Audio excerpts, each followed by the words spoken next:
Welcome to Thinking Deeply about Primary Education, the podcast that makes time and space to think about pedagogy, teaching and learning, professional development, anything of interest to time poor but enthusiasm rich primary teachers. This week, I'm joined by Amy. Hi. How are you, Amy? I'm wonderful. Thank you. Thanks for having me. No, it's always a pleasure to have you, Amy. And we're going to explore mathematical talk, which I know is something that's close to both our hearts. Absolutely. Yeah. And the good news is I have the gift of the gab, so I think I can talk about mathematical talk. I mean, I suppose the first thing that makes sense to establish is mathematical talk important? And if so, why? Yeah, that's the foundation of all of this, isn't it? Um, yes, obviously, we wouldn't be here talking about it today. It wouldn't sort of be what schools are trying to improve on. And I think in my opinion, it is about when children are talking, it's giving me an insight into what's going on inside of their head. So, as opposed to just what is their answer on a sheet that they have put down, um, if they are talking, I am then able to I think mathematical talk unlocks misconceptions. It it shows me where those errors are happening because they're talking about it. So yeah, incredibly important. Do you see mathematical talk primarily as a vehicle for reasoning, or is it more a way of revealing understanding to a teacher? I mean, if they were, say, for instance, on a seesaw, which does either side get more of a weighting in your mind? Well, I mean, it certainly wouldn't be one or the other. It's definitely both. Um, Both for me, and I think, just going back to what I said about is mathematical talk important, it does reveal what is their understanding and what are their misunderstandings. So I think absolutely mathematical talk helps that. But I used to do workshops years ago, and we used to talk about reasoning as that continuum. And it used to be that children can, reason at an early age if they can describe and explain something. That's that early stage of something. And then it kind of grows as their knowledge grows and their confidence grows into justifying and proving being that higher level of reasoning. But what I think is that mathematical talk, and I mean, I have to put a plug in there for the Rec and Rec, but I think that talk and showing what you know then reveals that children at any age can do higher level. They can prove things. They can talk about it and show what they know, and not just describing and explaining. So mathematical talk is powerful. It's powerful, but you have to also be careful because I think there are a lot of things written about mathematical talk and sort of how to improve it and strategies that you need to do, and you need to do lots of labels on things like think pair share or turn and talk, and all very important, but it also has a time and a place, and I don't think we just need to read that blog on how to improve it. It needs to be organic. It needs to be real and not just, oh, I teach that and then we do, what was it? Oh, yeah, turn and talk. Oh, yeah, we do this and think, pair, share. And there's a lot written about it, but it has to be real in the classroom. Again, just my opinion. It makes total sense. I mean, I'm thinking like if I were like whenever I was a novice teacher, whenever I was a beginning teacher, Yeah. I would shoehorn things like this in because I knew they were the right thing to do, but I didn't perhaps know why. Is it a case that the more we practice this stuff, the more we realize when it's a natural point to utilize something, or is it possible? Is it just repetition that gives us that insight? I mean, I don't know. How would you approach it? You mentioned about being, an early teacher, and this is what you learn how to do. And so, yes, I think early teachers need to have the understanding how important mathematical talk and questioning is, and they have to have tools in how to engage children in the classroom. But there comes a time when that instinct comes in. And you look around the classroom and you think, oh, it's only that one child that keeps answering every time, or it's, oh, those are the two friends, and they're actually not turning and talking about mathematics at all. They're talking about what they had for snack. So you have to kind of get to know your children and have an environment in the classroom where children want to talk about it, and you are asking the right questions at the right time. And it does come with experience. It comes with reading the room. It comes with um, But not to say that it can't be done as an early teacher. But I think we get better at it. I got better at it, the more I was in a classroom. I think it's like knowledge times mileage, Ah, and you're mhm, going to get a much bigger end product, aren't you? You know, yeah. so that's. I mean, I don't know if you've heard of a guy called Henry Rollins. He said knowledge minus mileage is equal to BS, and so it's almost my play on that. Love it. Oh, I love that. Yeah, absolutely. But I think I kind of want to stick a little Canadian thing in at the moment because yeah, Kieran, that my Canadian accent kind of gives it away sometimes. But one thing that we used to use as a little acronym was we used to say, be a cop in your classroom, be a cop. And COP stood for C was for that conversation. Have conversations, good conversations with those children as you are teaching throughout the day. Have the conversations, but also the O was for observations. While you're going around the classroom, you have to look at what are they doing. Because back to that, why do we bother? We want efficient and accurate mathematicians. But how do we know when they go wrong, how to fix that or how to help them? So conversations, observations, and then products. And for years, myself as a teacher, I used to rely on the product.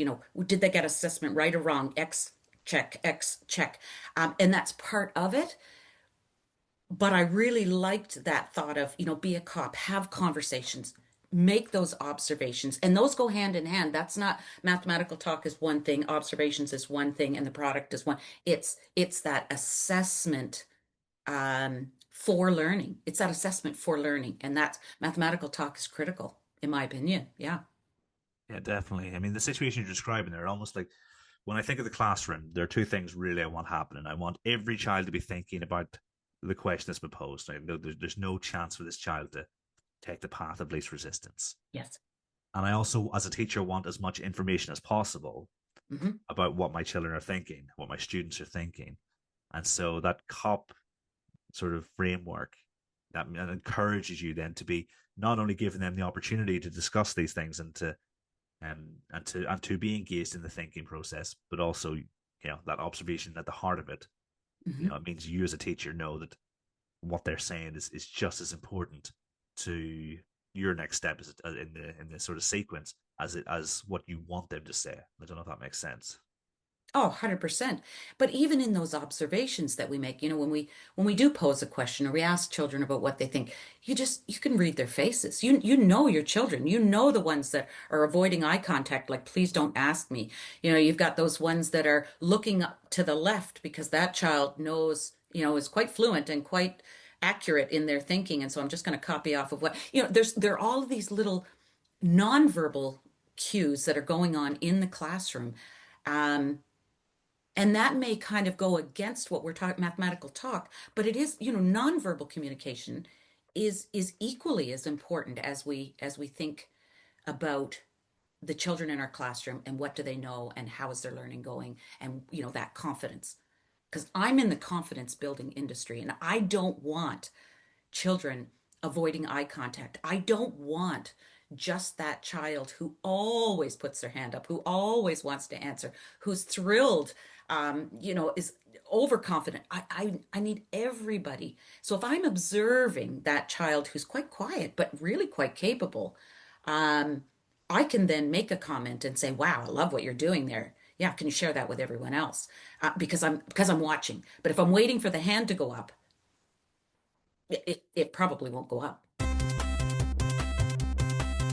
Some teachers worry that talk can become superficial. What distinguishes high quality mathematical talk from general discussion? Well, it might go back to kind of what we were saying about, insert this talk strategy now in your lesson plan. Show this, teach this, model this, then do, hedging and turn into, sort of insert that method now as opposed to it being, and that's superficial in my mind. That's superficial.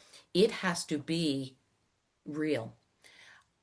I don't know if I should go there in this conversation, but I think I am going to go there. I hate controversy, but I've always sort of had a bit of an issue with stem sentences, which are supposed to encourage mathematical talk because we get them to either chorally repeat it or to fill in the blanks. But in a way, it gives me that feeling of that assessment where you literally put the answer in the box. So there are times when stem sentences, I think, are constructed for the sake of saying we're doing stem sentences. And one that comes to mind is, and I'm going to say it, and you can fill in the blank if you'd like, and I want you to think about it. But yeah, so one that we were, given when we were teaching fractions was, when the numerators are the same, the blank, the denominator, the blank, the fraction. Now that was something that we had to sort of put out there. There were lots of heads down and avoiding eye contact and all of that. But after a while, they sort of memorized what went in there. And so, does that really show mathematical talk, rich mathematical talk, or is that just sort of insert here something to get everybody chanting? What I would much rather ask children is, what can you tell me about the numerator? Can you show me? Well, how about this class? This side shows me this fraction, this side shows me this, and then let's talk about that. How do you know that this is the way it is? Lots of those open-ended, I guess, sentence starters versus closed stem sentences. So I have a bit of a, oh, not sure how I feel about them. I Yeah. opened up a can of worms. No, I mean, and that's the whole point of this podcast, really, is to, we can't just take everything and just, accept it blindly, because that leads to things like triple marking and stuff, doesn't it? Pete Mhm. Malik was talking about the part whole model and the cherry model, and whether it was a useful representation and things. So, there are no sacred cows on this podcast. Okay. I mean, I like, just don't want your ratings to go down because you had me and I made those phrases because I do see an importance in stems, but I want to say starters. Yeah. I mean, I don't even check the ratings, so I wouldn't know if it went down or not. Devoid of explanation, devoid of supporting material. It's just it is just mimicry. It is just the recitation of I don't know, there's a description, so to speak, isn't it? Yeah. Yeah. And And that's not and I put rampant. you on the spot without actually giving you two examples because those would have been up there, 3/4 and 3/8. And then it would have said, when the numerator is the same, oh, what is the numerator? What is it? It's both threes. Then, and there would have been that concept around it. I'm not saying that it's just sort of that's on an assessment and you have to fill in the blanks. But what I don't necessarily need you to fill in the blanks. I need you to show me what you know and build it and explain it. And everything I do around the Rec and Rec is show what you know, build it, explain it. Sometimes whenever I'm teaching, and say for instance I'm using mini whiteboards, and we're doing back and forth. Sometimes it is just mimicry that I can expect from the students. Is there an argument to say that actually sometimes that recitation is beneficial for students, because then in the future when they are asked the same question but in a separate context, they might be able to apply it? I don't know. Is I'm just playing devil's advocate, really. Is there an argument that sometimes that kind of mimicry helps students who are struggling with speaking, or who struggle to formulate full sentences, that kind of thing? Oh, absolutely. The big push on oracy and mathematics and um, we need children to speak up and say, and sometimes they do need that prompting. They do need that. Um, they need to build their confidence, and whether that's through that mimicking or that choral responses and things. You know what? I think there's a time and a place for pretty much anything in the mathematics classroom, but I think if we only do rote learning, I can't get on board with that. Does it work? Yeah. Was that how I was taught? Yep. Um, but I think we've come a long way since that. So is there a purpose? Yes. Some people would argue, yeah, some people will argue the other way about stem sentences, say, no, this is the only way to learn. And I think, no, I think it has a place. I think it has a place.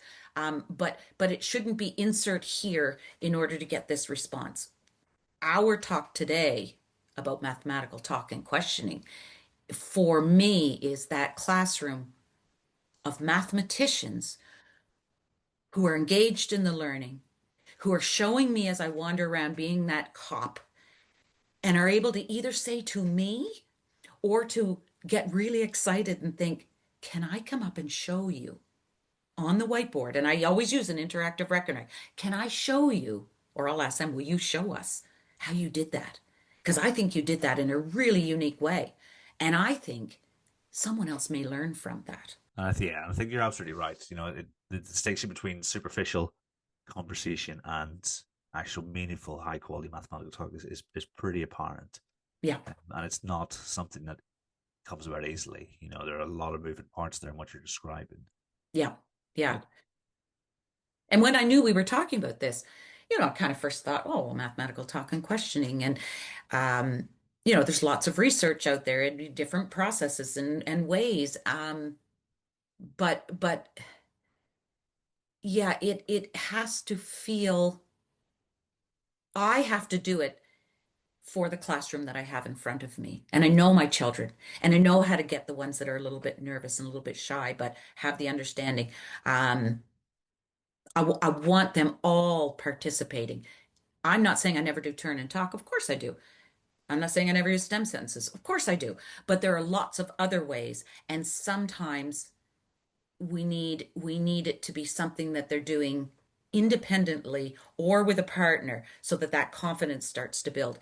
And using a rec and rec or manipulatives is really important because they're actually focused on the maths and telling you what they're doing. Back to that reasoning, they're explaining and they're describing, and I'm asking questions, so they're justifying why they did it, and then they're proving that they're correct and accurate. So it's all part and parcel in these mathematicians becoming stronger and braver and more confident and accurate and efficient. is it possible that too much emphasis on talk risks slowing the lesson or excluding quieter students? Yeah, I think there's talk for the sake of talk. And you probably already, I told you, I have the gift of the gab. I have to be careful that I don't over talk in a classroom and that there is that time to think and there is that time to process. Slowing the lesson, that's a frightening phrase, isn't it? We have a lot to cover in a curriculum. So there's that pressure. Got to keep it going, got to keep it going, got to keep it going. But there is richness around good mathematical talk and questioning, and there is that sharing of understanding. An example I'd really like to give at this point is if you think about how we teach, if I were to show you how I'm going to add 27 plus 36, yeah, I'm going to teach it the way I think because in my brain, I already know. I know the process I want to use. I know what works for me. It's efficient and it's accurate. But in my workshops, I often get people to do a task like that. And I say, how did you calculate it? And first of all, I want to know, are we all accurate? But second of all, I want to know, how did you calculate it? But how did you also count it? And what was going on in your mind? And when children can come up and engage the classroom in a task like that, they're actually sharing a way that I can't teach because that's not how my brain works. That's not how I was thinking. And yet I can see in the classroom that another child or two or three or four go, "Oh yeah, that makes sense to me."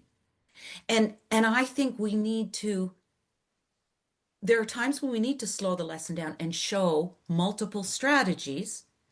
But then once we've got those strategies, yeah, it shouldn't be let's take the whole lesson and show every kind of strategy we can ever think of, which is confusing. But there is a time and a place for slowing down because we have to make sure they get it and they understand it.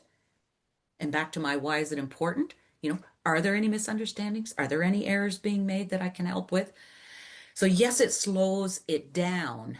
Um, but then we're back to the quieter students. They may require me wandering around and having those conversation observations with them. And before you know it, I'm praising them, going, I love this. I've never seen anyone do it like this. Please, can you come and show us that? They love an interactive, if you're doing any virtual manipulatives in your classroom, they love to come up and show what they're doing. So yeah, I think we can pull them out. I think I want them to be confident.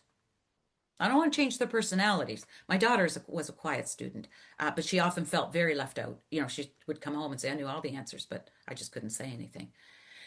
Um, so I get that personally and professionally. I know who to look for, but I'm also looking to pull them out. Yeah, I think that's a really important point. Is that we're at no point trying to make the introverted members of our class extroverted because that's not. I don't think that's possible. No, There is a subtractive force to social like human engagement or human with actual introversion, and that's not something we're going to fix in the classroom. But having those opportunities, those systems in place where you can, perhaps quietly share your learning on the whiteboard, on the interactive whiteboard, or through the visualizer, I think it'd be really, yeah, really powerful. yeah. And I think your point about rushing through the curriculum, we all need to take a big, deep breath and just go, this is not a race.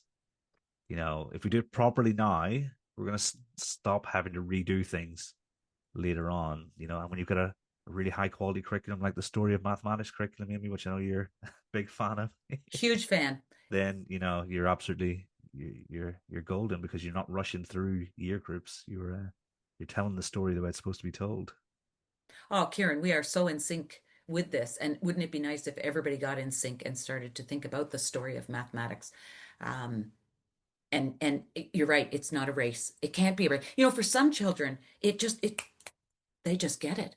But we're all mathematicians. We just go, we just read that story at a different pace. And yeah, it also reminds me when I say quieter students, I think something that was really profound for me was when I was working in the Netherlands at a NATO-based school. And, the number, I don't want to give the false percentage, but there was an incredibly high percentage of children who English was not their first language.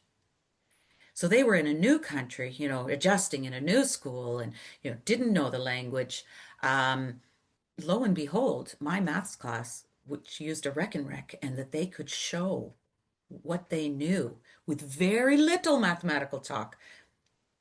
And yet they were describing and explaining and showing and proving. They loved it. They loved mathematics class more than anything. I mean, they loved English as an alternative language class too, because they were building those skills. But using those manipulatives, those children were able to literally show me what they knew for the first time, as opposed to sitting there going, I don't know what, I don't know what's going on here.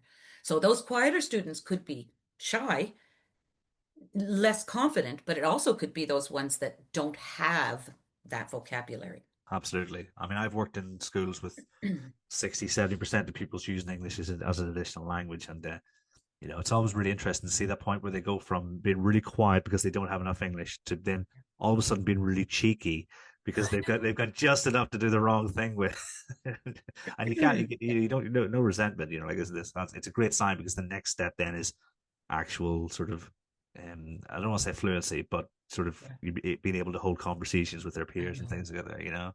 Yeah, yeah, if you haven't taught children that are with English as their second language or alternative language, it's pretty powerful to watch because they grow fast. I think, wow, if we as adults could pick up and learn as quickly as they do, we'd be all set. We've mentioned some of the strategies that are available. But which strategies have you found most effective for promoting rich mathematical dialogue in the classroom? So is it just a focus on the type of thinking you want students to do and then representing that thinking and then giving them opportunities?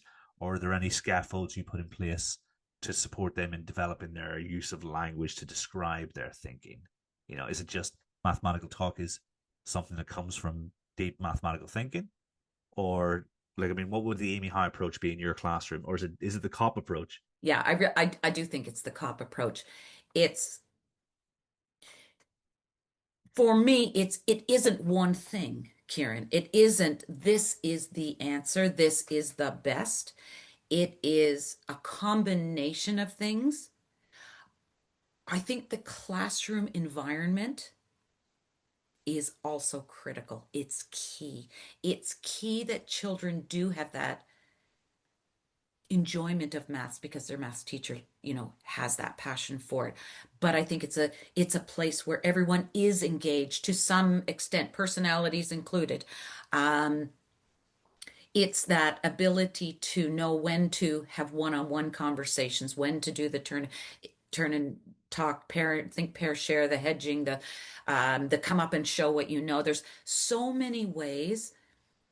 The Amy Howe approach reminds me of one of my slides that I use in every one of my workshops is, mathematics is not a spectator sport. You have to get in it and do it. You have to talk about it. You have to get engaged in it.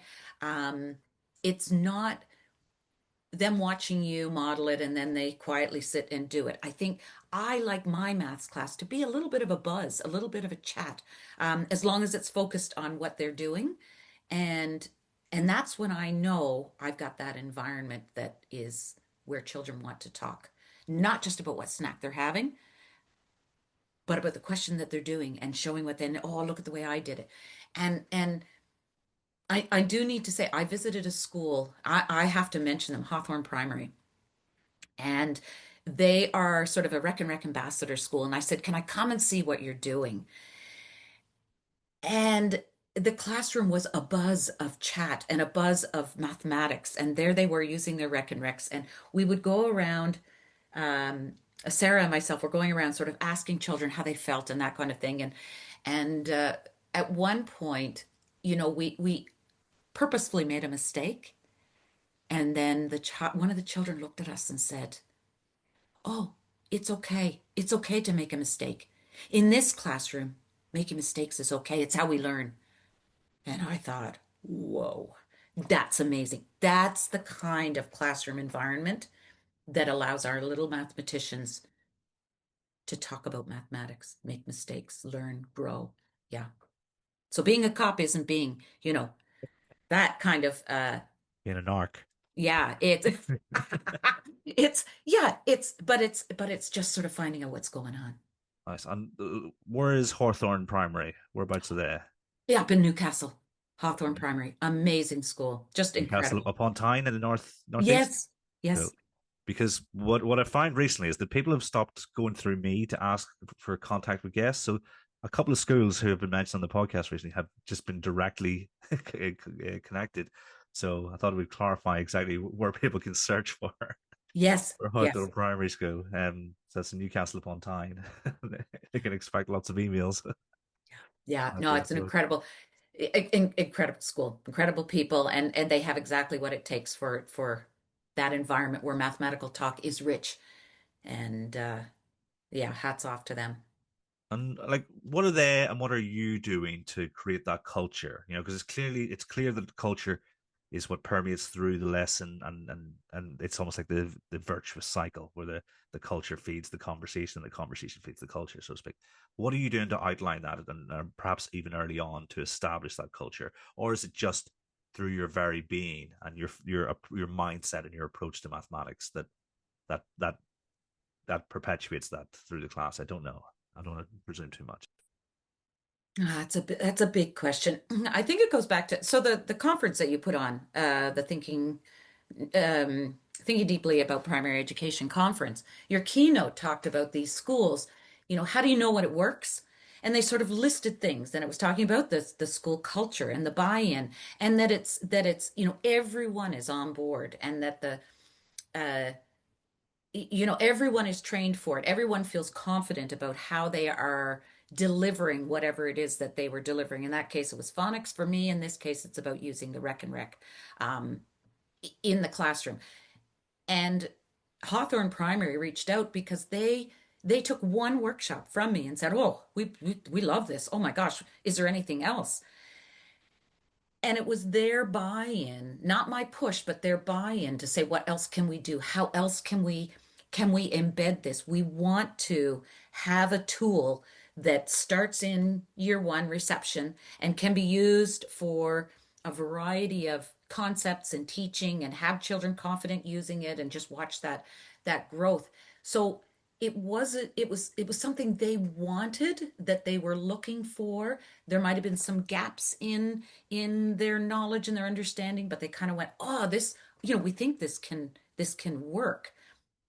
And they decided as a school this is what they wanted. And the culture is, yeah, we're using it, yeah, we're learning, yeah, we're trying, and yeah, it's working. So I don't think it's anything that I did. I think it was they truly want the best for their children, and they're willing to try different things. Um, and but it's their attitude. It's you walk into the school. Kieran, you've been to schools. You walk in and it's a good feeling. This is a good feeling school. You walk into the classroom and it's a great feeling. Um, and the buzz is there and the enthusiasm is there, and it's just, I don't know. Yeah, it's magical to go into a school where you just see things happening that you hope will happen. And I that's don't the know if that answered. I don't think that answered your question. I think it just was a ramble about. I think it was a ramble, but yeah. No, I don't think so. I think you summed it up pretty nicely. Because what'll have happened is they'll have put a lot of hard work into establishing their, first of all, their expectations and their Hmm. approach, and making sure that everyone's moving in the same direction. Because in these schools where things do feel like that, it's the tip of the iceberg, and you don't see the difficult conversations that were had. Particularly like in like somewhere like the Northeast, where there's going to be a lot of high socioeconomic deprivation. Low expectations might be lower, Mm. unjustifiably, but quite often you find that's the case. And so they'll have to had to establish the idea that all their children can attain well in mathematics, and that everyone has the capacity. Just like you said, we're all mathematicians. You said at the very start, and sadly that's not the default position for a lot of people, and that's the hard work is establishing a staff body who, yeah, we all can do this, and it's our responsibility to help everyone get Hmm. there, because Hmm. if we're not there for that, what are we there for? And it's not just to have fun with our classes. Yeah. Yeah, we got a pretty important role as teachers. If you could give one piece of advice to teachers who want to get started tomorrow, what would it be? Create an environment that children want to participate. Um, think about grow their confidence in that classroom. But ideally, you know what? Use manipulatives. That I would have to say use manipulatives. When a child doesn't have to use just their words, they're still talking about mathematics by showing what they know. Almost that nonverbal communication is happening. So, yeah, use manipulatives, ask open-ended questions. That's more than one. Okay, that's more than one. Look, I'm a math teacher and I can't even follow instructions. Give me one. No, I think that, yeah, because it's that idea of mathematical communication has run through this whole conversation, hasn't it? Yeah, So yeah, talk is probably a bit of a misnomer to some in some respects, because actually it's that communication that runs through everything. So yeah, so I like that. I think that's really good advice. And I think if people want to know more, if people wanted to speak to Amy, where are they going to? How are they reaching out? Probably the best thing is just to go to my website. So it's just reckonrec101.com. Simple. Just like the Reck and Rec. Simple. Deceptively simple. You say the Rack is. Yeah, because I'm trying my very best to help direct listeners towards our fantastic guests. It's been absolutely fascinating chatting with you, and I hear we're going to have the Amy High Road show is going to be on the road. Have you any dates in the diary, or should people just watch this space for when those Oh, sessions you are coming put me up? on the spot. Just watch. You know what? Go to my website. That's probably the best thing. Follow on Instagram, LinkedIn, those kind of things. We usually post what's happening, and there is a lot happening. But we'd love for any and all of the listeners to reach out and learn a bit more about it. Yeah, just make sure you don't use dynamic pricing. We don't want another Taylor Swift situation where the millions and millions of fans are out of pocket because of the extortionate ticket prices. Exactly. No, no, no, won't do that. All I'll say to do is say thank you very much for joining me. It's been an absolute pleasure. Oh, thanks for having me, Kieran. It's yeah, you really do. You it's what's on the tin. You really do make people think deeply about primary education. And yeah, it's a pleasure and an honor. Thank you so much. Nah, pleasure's all mine. And to everyone at home, until next time, thanks for listening.